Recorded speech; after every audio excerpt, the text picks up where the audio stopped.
Olá, aqui quem fala é o professor Bruno Leal. Seja muito bem-vindo ao nosso DVD acerca das progressões aritmética e geométrica, PA e PG, como são mais comumente conhecidas.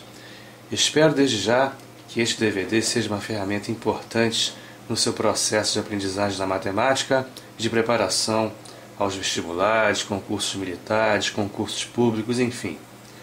Gostaria desde já de me colocar à disposição para tirar suas dúvidas, para ouvir críticas, sugestões, eventualmente até elogios, através de nossos sites www.senhordosconcursos.com ou então www.profbrunoleal.blogspot.com BLOGSPOT.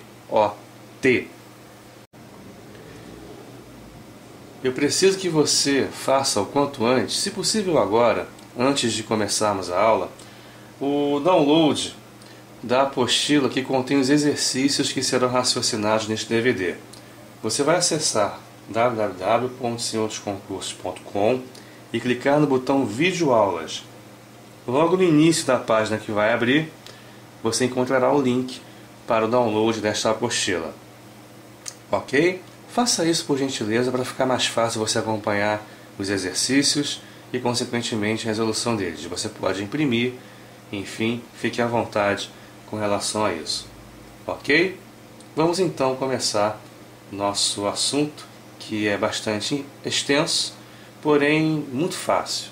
É um dos assuntos mais fáceis do ensino médio e também de toda a matemática.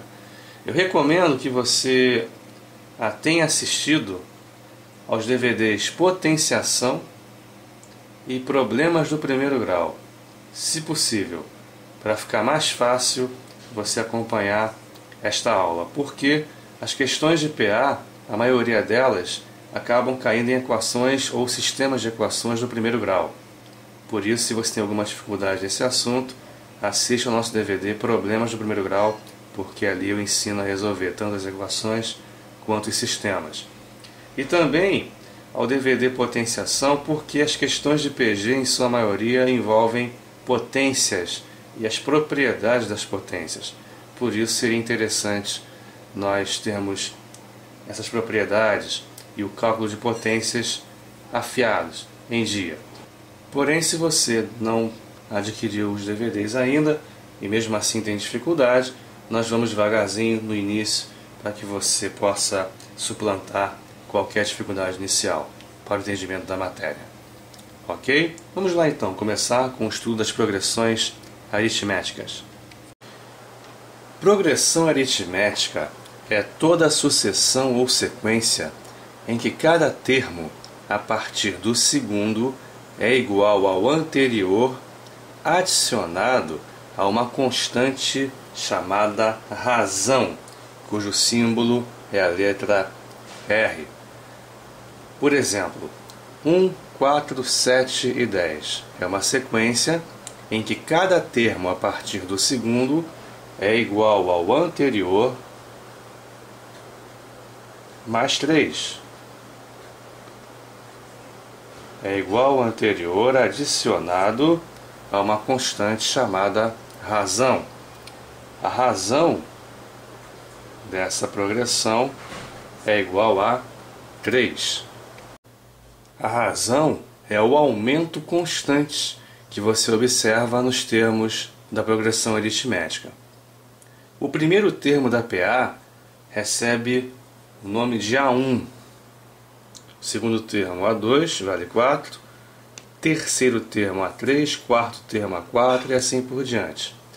Ok? É uma PA crescente, obviamente, porque os termos vão aumentando. A razão é positiva, a razão é maior que zero. Guarde bem o que eu vou dizer agora, porque você vai constatar isso durante os exercícios. Se você souber, numa questão de PA e também numa questão de PG, quem é o primeiro termo, ou seja, quem é o A1, e quem é a razão, no caso, o 3, você resolve qualquer questão, qualquer, tanto de PA quanto de PG. Por isso, numa questão de PA e de PG, Analise se o enunciado te forneceu o A1 e o R. Se forneceu ambos, ótimo. Beleza, maravilha, meio caminho andado. Se porventura o enunciado só te forneceu o primeiro termo, mas não te forneceu a razão, independentemente do que ele quiser, em termos de pergunta, você vai encontrar a razão primeiro.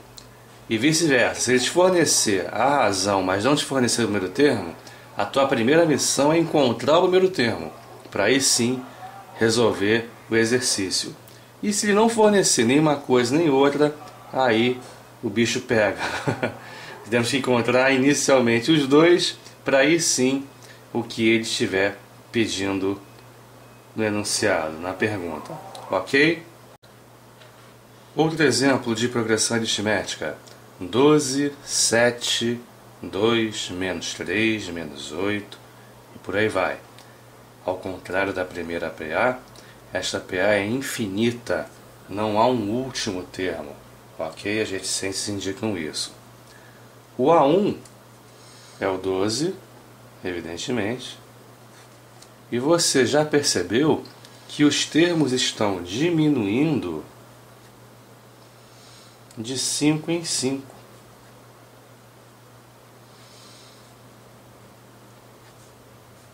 Portanto, a razão da PA vale menos 5, ok? Trata-se de uma PA decrescente, obviamente, a razão é negativa. Importante agora o que eu vou dizer para vocês. Como fazer para encontrar a razão? A razão, tudo bem, nesses exemplos é fácil de você encontrar de cabeça, mas pode ser que numa questão um pouco mais elaborada já não seja tão simples nós detectarmos de cabeça a razão. A razão é qualquer termo a partir do segundo menos o imediatamente anterior a ele. Por exemplo, é o A2 menos A1, ou então o A3 menos o A2, ou então o A4 menos o A3, e assim por diante. É qualquer termo a partir do segundo menos o anterior, o imediatamente anterior a ele. Certo? No nosso caso, a razão é 7 menos 12, segundo termo menos o primeiro, ou então 2 menos 7, terceiro termo menos o segundo, ou então menos 3 menos 2, ou então menos 8 menos 3, e por aí vai. Cuidado com esse último caso aqui, menos 8 menos 3, né? Certo? Em todos eles, em todas as subtrações, o resultado vai ser menos 5. Certo? Então, para você encontrar a razão de uma PA, basta pegar um termo qualquer a partir do segundo e subtrair do seu antecedente. Certo? Bem fácil, portanto, não há motivo para você se perder. Agora um exemplo interessante de PA. 7, 7, 7, 7, 7, por aí vai. Primeiro termo é o 7, e você já percebeu que a razão é nula, é igual a zero. Por quê? Do 7 para o 7, você não adicionou nada, não é isso? Você adicionou 0 unidade. Então, é uma PA dita estacionária, a razão é nula. Certo? Nós dificilmente vamos voltar a tocar nesse assunto, uma PA estacionária, só se no enunciado de uma questão ou eventualmente no exercício ela aparecer. Fora isso, vamos só tratar de PAs crescentes ou decrescentes daqui por diante. Agora uma propriedade importante de qualquer progressão aritmética. Se nós tivermos 3 termos consecutivos de mapear, por exemplo, A, B e C, não necessariamente o primeiro, o segundo e o terceiro, e sim termos quaisquer destes consecutivos, por exemplo, o oitavo, o nono e o décimo, o termo do meio é a média aritmética dos dois vizinhos, da esquerda e da direita. O B, termo do meio, é a média aritmética dos vizinhos, A mais C sobre 2. Ok? Por exemplo, progressão aritmética 2, 6, 10, 14, 18. A razão vale 4. Cada termo a partir do segundo é o anterior, mais uma constante chamada razão, não é isso? Agora observe, o 6. Ele é justamente a média aritmética dos seus vizinhos, 2 e 10. 2 mais 10, 12, sobre 2, justamente o 6. Repare agora, por exemplo, o 14. O 14 é a média aritmética de seus vizinhos, 10 e 18. De fato, 10 mais 18, 28, dividido por 2, 14. Ok? Por exemplo, o 10 é a média aritmética de seus vizinhos, 6 e 14. 6 mais 14, 20, sobre 2, dá 10, justamente. Ok? E assim por diante. 3 termos seguidos, consecutivos de mapear, não necessariamente apenas o primeiro, o segundo e o terceiro. O do meio é a média aritmética dos seus vizinhos. Isso costuma cair muito em vestibulares, em concursos militares principalmente.